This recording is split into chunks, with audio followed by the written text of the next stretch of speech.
Hey guys, Miss Sailor here. So today we're going to be talking about Manifest Destiny, 1844 to 1850. So a fervent belief in the expansion gripped the United States in the 1840s. In 1845, a New York newspaper editor, John O'Sullivan, introduces the concept of Manifest Destiny to describe the very popular idea of the special role of the United States in overspreading the continent. The divine right and duty of white Americans to seize and settle the American West, thus spreading Protestant democratic values. They are very, very much for this. Now, some of the causes of Manifest Destiny. You have economic depressions, like the Panic of 1819 and the Panic of 1837, that help feed the issues and growth of Manifest Destiny. You have the suffrage movement, as well as a massive growing population. Remember, every 23 years, the population of the United States was doubling during this time period. Here is a well-known image that is an associated image with American Progress by John Gast. So we associate this with Manifest Destiny. It's on a few covers of a few different books.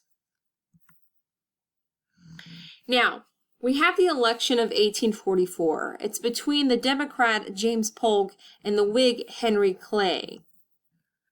Now, James Polk, he supported Manifest Destiny. Henry Clay is opposed to it. Polk specifically is looking to gain Oregon and Texas, California, and New Mexico. He is very much for that. And because of his promotion of only wanting to run one term and to do so by expanding very quickly, it causes him to win the election. It shows that many of the Americans actually supported westward expansion, at least the idea of it. Now, John Tyler is still president in this time, but in the months before leaving office and when James Polk will take control, President John Tyler does send an expedition to map out the trail to the Oregon Territory, as well as pass a joint resolution to annex the Republic of Texas. Now, the Oregon Treaty. In 1846, the U.S. and Great Britain divided the Oregon Territory at the 49th parallel. The U.S. was given the southern portion. Many American settlers migrated to the area along the Oregon Trail. In contrast to the diplomatic solutions with Great Britain over Oregon, when it comes to Mexico, Polk and the American people proved willing to use force to wrestle more land for the United States.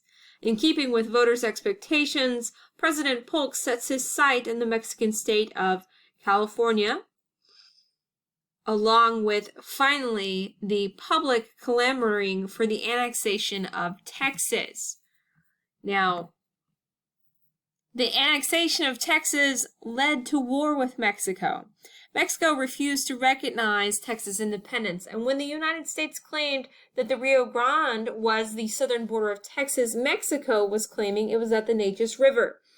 Now, when Polk sends troops led by General Zachary Taylor into the area between the two rivers, the Mexican government saw this as an invasion of Mexico. So the troops actually attacked the Americans. What ends up happening is the declaration of war on May 12, 1846. Polk demands the declaration and Congress obliges. So, the military strategy takes on three fronts. They had three main objectives. Number one, take control of northern Mexico, including New Mexico. Number two, seize California. And number three, capture Mexico City. Now, General Zachary Taylor and his Army of the Center are assigned to accomplish the first goal. They do so very quickly. Now, General Stephen Watts Kearny, he is the commander of the Army of the West. He accepts the surrender of Santa Fe, New Mexico, and moved on to control California. Now, when he gets to California, he's actually really lucky. Once he arrives, he finds it's already in American hands through the joint efforts of California settlers. and U.S. Naval Commander John Sloan and John Fremont. So, Kearny has little to do other than take command of California as its governor. Now, leading the Army of the South is General Winifred Scott. Both Taylor and Scott are potential competitors for the future presidency. It goes to Taylor for reference. Now, he was assigned the third movement, taking control of Mexico City. He captures Veracruz in March of 1847, and he moves in the direction in towards Mexico City. He is creeping inland.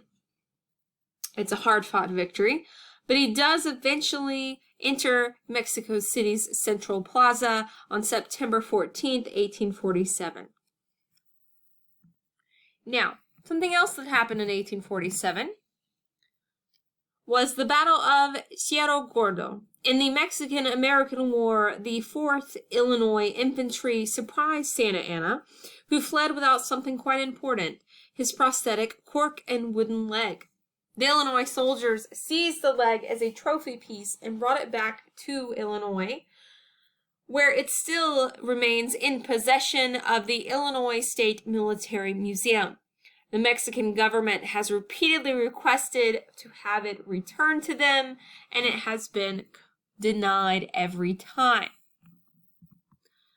Now, the Battle of this battle, I don't want to try and pronounce it and stumble over it, was September 13th, 1847, is an assault by invading American forces on a small contingent of Mexican forces holding the strategy.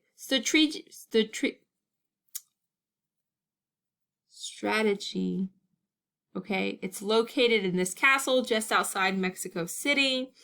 The building, sitting atop a 200-foot hill, is an important position for defense for the city. So in the campaign to take Mexico City, this is part of it. General Scott's U.S. Army totaled 7,200 men. Now, General Antonio Lopez de Santa Anna deployed Mexican forces to several sites to defend the capital. So, just 880 troops, including military cadets of the military academy, defended this position against 2,000 U.S. forces. Now, the U.S. had many depictions of the battle from their point of view. The battle only lasts 60 to 90 minutes, but it has of great importance in the histories of both countries.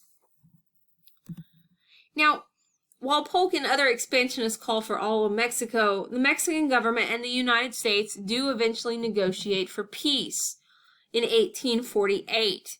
You have, in February of 1848, there is the signing of the Treaty of the Guadalupe Hidalgo. It ended the Mexican-American War, and Mexico ends up seceding California, New Mexico, Utah, Arizona, Nevada, parts of Colorado, and parts of Wyoming. Now, along with this new land, you have the introduction to the House of Representatives by Pennsylvania Congressman David Wilmot, the Wilmot Proviso. It called for slavery to be banned in any territory that might be acquired from Mexico when we are in the middle of disputing this or deciding on this treaty. It results in a bitter debate between free and slave states. It really doesn't help matters, right?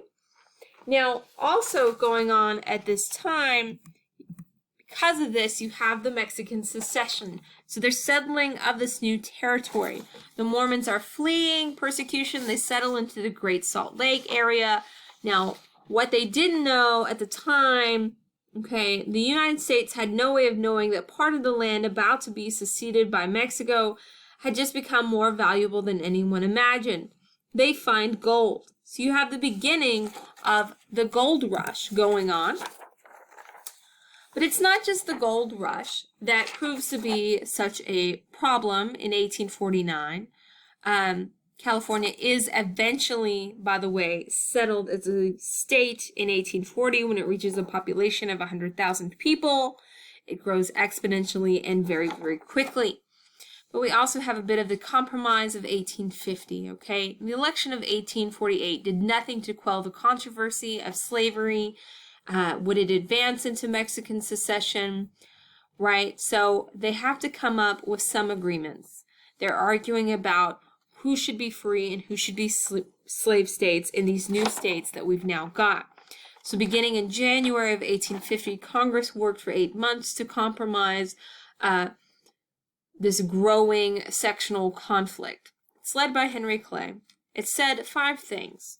Number 1, California, which is ready to enter the Union, will be admitted as a free state. Number 2, popular sovereignty was to determine the status of slavery in New Mexico and Utah. That has to do with voting to determine the status of slavery. Number 3, the slave trade is now banned in the nation's capital, Washington, D.C. Slavery, however, was allowed to remain. Number 4, under a new fugitive slave law, those who helped runaway slaves or refused to assist in their return could be fined and possibly imprisoned. And number 5, the border between Texas and Mexico was officially established. New Mexico was officially established. So the Compromise of 1850, it brings temporary relief. It resolved the issues of slavery in the territories for the moment, and it prevents secession at this time. Just give it a couple years, they'll be at it again. But on this slide, you have this lovely image of the gold rush. You also have the emergence of boom towns, places like San Francisco. They're really not law-abiding, though, but these cities grow exponentially. The population grows very rapidly in this region. That is the end.